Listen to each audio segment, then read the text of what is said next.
Em nome do Pai, e do Filho, e do Espírito Santo. Amém. Naquele tempo, disse Jesus aos seus discípulos: Quando orardes, não useis muitas palavras como fazem os pagãos. Eles pensam que serão ouvidos por força das muitas palavras. Não sejais como eles, pois vosso Pai sabe do que precisais, muito antes que vós o peçais. Vós deveis rezar assim: Pai nosso que estais nos céus, santificado seja o teu nome. Venha o teu reino. Seja feita a tua vontade, assim na terra como nos céus. O pão nosso de cada dia dai-nos hoje. Perdoa as nossas ofensas, assim como nós perdoamos a quem nos tem ofendido. E não nos deixeis cair em tentação, mas livra-nos do mal.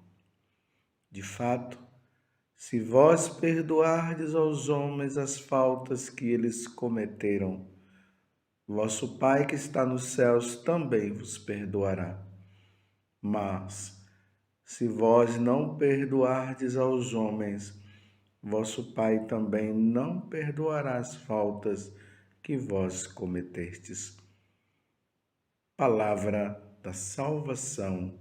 Glória a vós, Senhor. Meus irmãos e minhas irmãs, é muito interessante essa passagem do Evangelho. Mais uma vez eu quero frisar para vocês que nós estamos no Sermão da Montanha.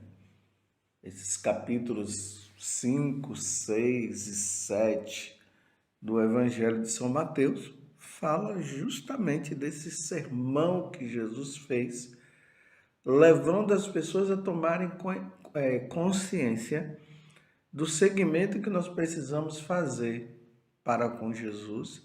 E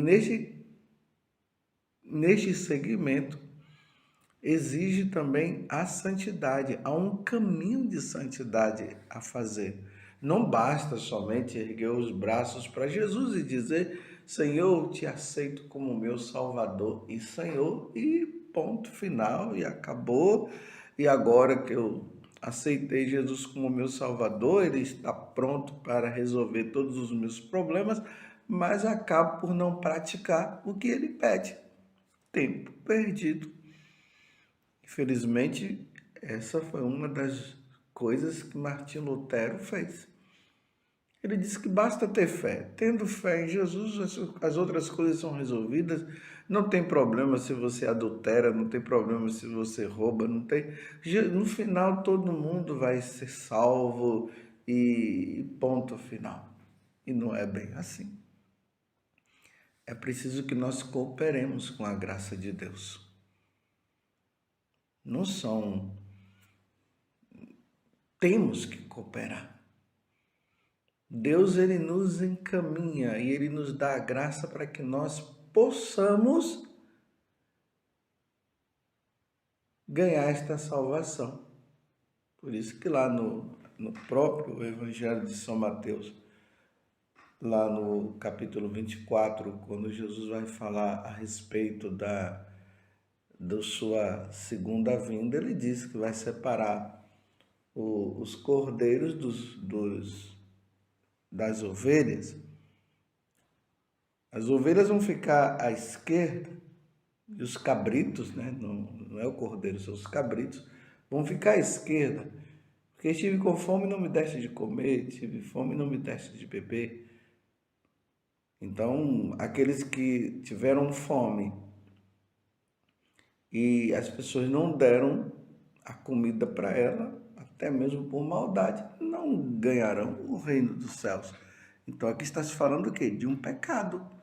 A pessoa não cometeu o pecado, por isso, ou ela cometeu o pecado, por isso não vai se salvar. Na doutrina aí dos protestantes. Martim Lutero dizia que Deus não leva em conta o nosso pecado, não. O importante é aceitar Jesus como Salvador. E aí voltemos para o Evangelho de hoje, né? Nesse caminho de santidade, como eu havia falado, a santidade consiste em cooperar com a graça de Deus. Nós precisamos ser santos. E Jesus ele vai bem de forma assim simples, fala da oração, que nós não devemos multiplicar as nossas orações, porque os pagãos é que fazem assim, mas Deus já sabe tudo que nós vamos pedir. Ele não está dizendo que não é para pedir, ele está dizendo que não é para ficar assim achando que é pela força, pelo grito que vai receber alguma coisa. Aí ele ensina a oração do Pai Nosso. Então, quando vocês forem rezar, reze essa oração aqui e nela já está contido tudo que é necessário. Aí no final, depois de ele ter ensinado a oração do Pai Nosso, aí ele diz assim: de fato, se vós perdoardes aos homens as faltas que eles cometeram, vosso Pai que está nos céus também vos perdoará.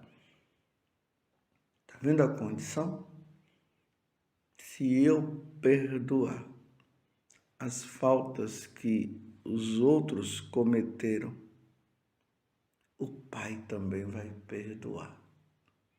Mas, se vós não perdoardes aos homens, vosso Pai também não perdoará as faltas que vós cometeste. Compreendeu o que ele está dizendo? Então vamos dizer assim, coloque uma lista de pessoas que fizeram o mal, que fazem o mal. Claro que quando nós nos deparamos com esta situação, causa um sentimento ruim dentro de nós. Mas aqui está a importância do entendimento desta questão. Nós não vamos amar o mal que aquela pessoa fez. Nós vamos amar a pessoa. Então, a pessoa, na sua fragilidade, ou até mesmo na sua maldade mesmo, ela fez o mal para você. Ela fez o mal para mim. Mas Jesus está dizendo que eu devo perdoá-la. Principalmente quando a pessoa vem e pede o perdão. Se lembram de Pedro, quando disse: Senhor, quantas vezes devo perdoar? Até 7 vezes? Jesus, não, até 70 vezes. 7 vezes, para dizer infinitamente nós devemos perdoar. Você pode entrar numa situação de vitimismo, mas como é que eu vou perdoar aquela pessoa que me fez o mal e fez aquela coisa toda? Aí nós temos que olhar para Deus. E quando nós olhamos para Deus e vemos também que nós o ofendemos, até com os pecados gravíssimos, não é aqueles pecadinhos, não, pecados gravíssimos. E nós nos dirigimos a Deus ali no sacramento da confissão e nós dizemos: Senhor, me perdoa por eu ter matado. Senhor, me perdoa por eu ter roubado. Senhor, me perdoa por eu ter adulterado. Senhor me perdoa porque eu não agi bem com os meus pais. Olha, Senhor, me perdoa porque eu não te amei. Eu não te coloquei em primeiro lugar, eu coloquei as coisas em primeiro lugar. Senhor, me perdoa por eu ter faltado à missa no domingo. Senhor, me perdoa por eu ter brincado com o teu nome. Blasfemei contra ti, meu Senhor. Senhor, me perdoa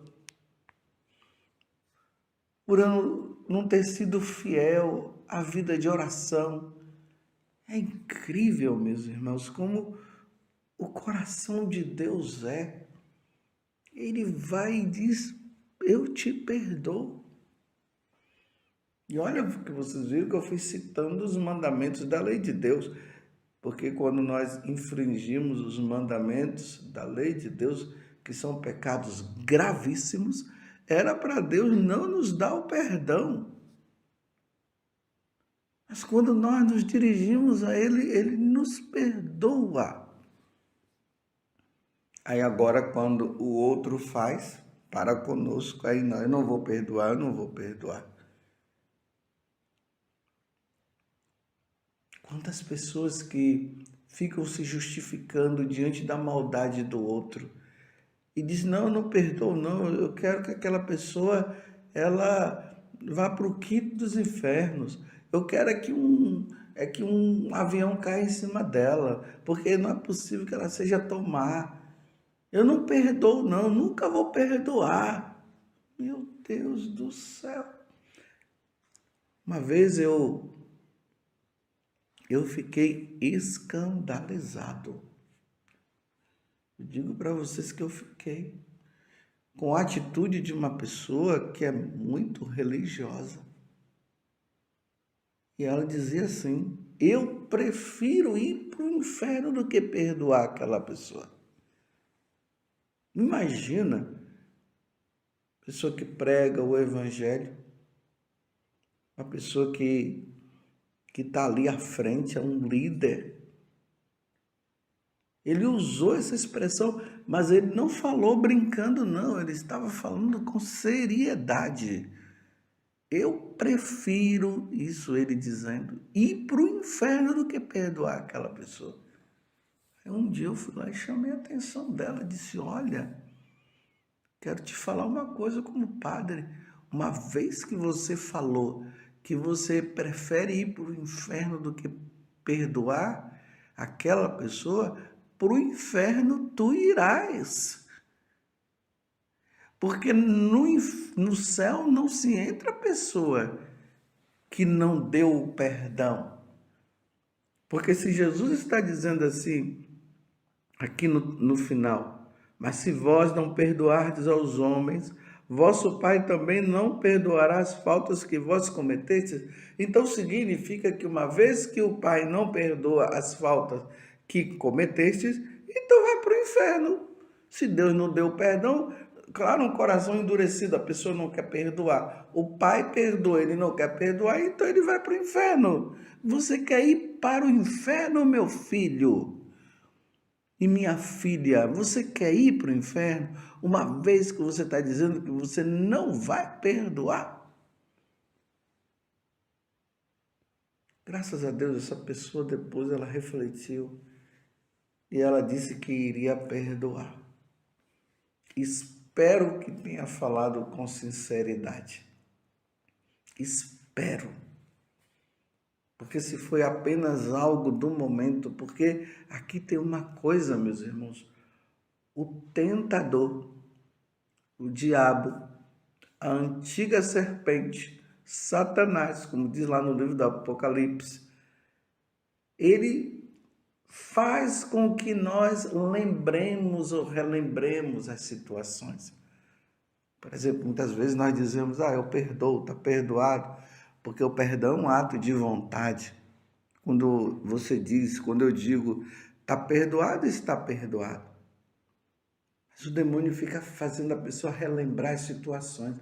Quando você encontra aquela pessoa, aí vem a mente, né? Ele vai excitando, ele vai dizer, tá vendo? Aquela pessoa fez o mal para você, não sei o quê, não perdoa não. Aí a pessoa vai se deixando levar por aquela lembrança e lá no fundo a pessoa diz, não vou perdoar não. Se não perdoar, Deus não perdoa. Estão entendendo, meus irmãos, que não basta somente dizer, eu aceitei Jesus como meu único Salvador. como meu único Senhor, e eu adoro Jesus, Jesus é tudo para mim, aquela coisa toda.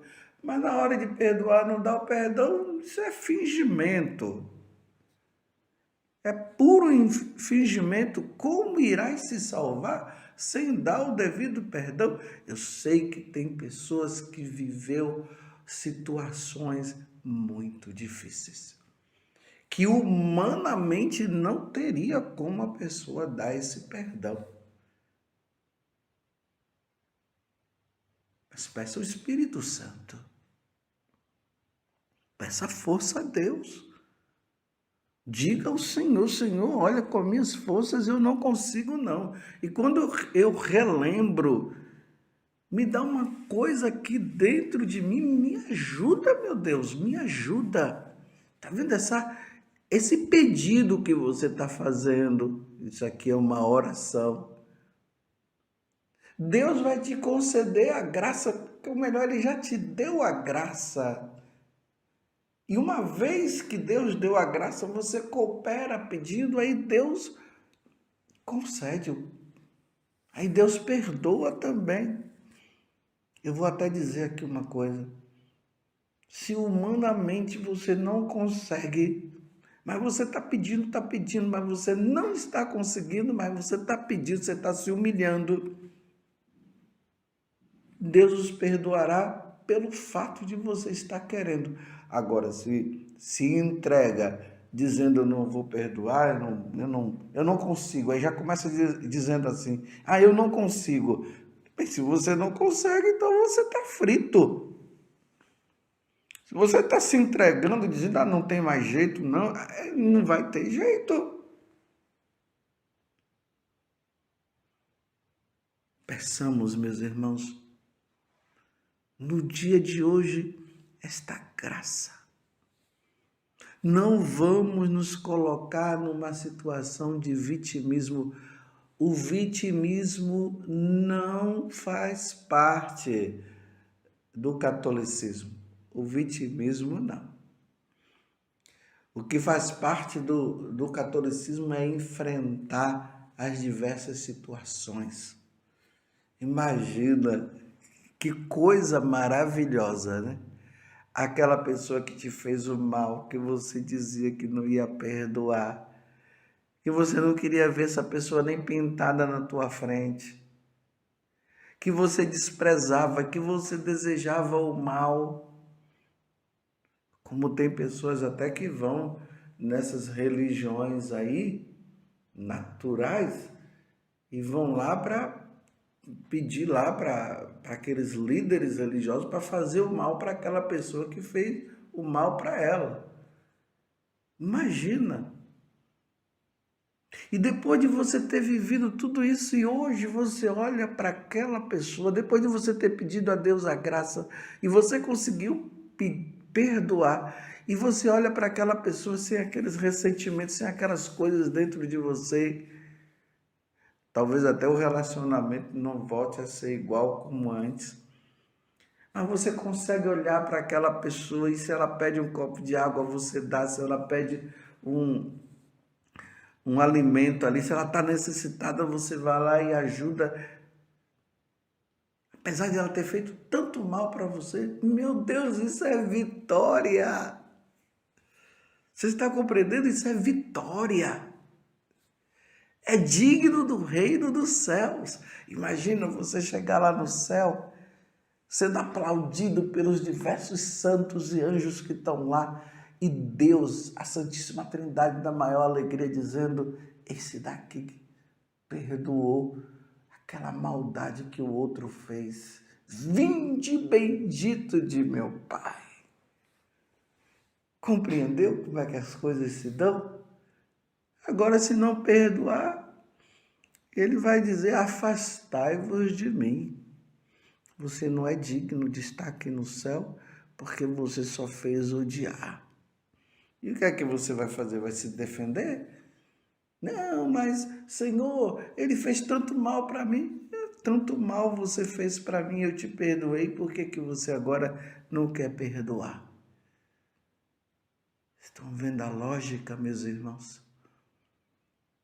Estou entendendo que nesse sermão da montanha, o Senhor pede de nós esta graça da santidade, e isto é santidade. De fato, se vós perdoardes aos homens as faltas que eles cometeram, vosso Pai que está nos céus também vos perdoará. Mas se vós não perdoardes aos homens, vosso Pai também não perdoará as faltas que vós cometestes. Ó Virgem Santíssima, não permitais que eu viva e nem morra em pecado mortal. Em pecado mortal eu não hei de morrer, porque a Virgem Santíssima há de me valer. Valei-me, Virgem Santíssima. Louvado seja nosso Senhor Jesus Cristo, para sempre seja louvado, e a sua mãe, Maria Santíssima.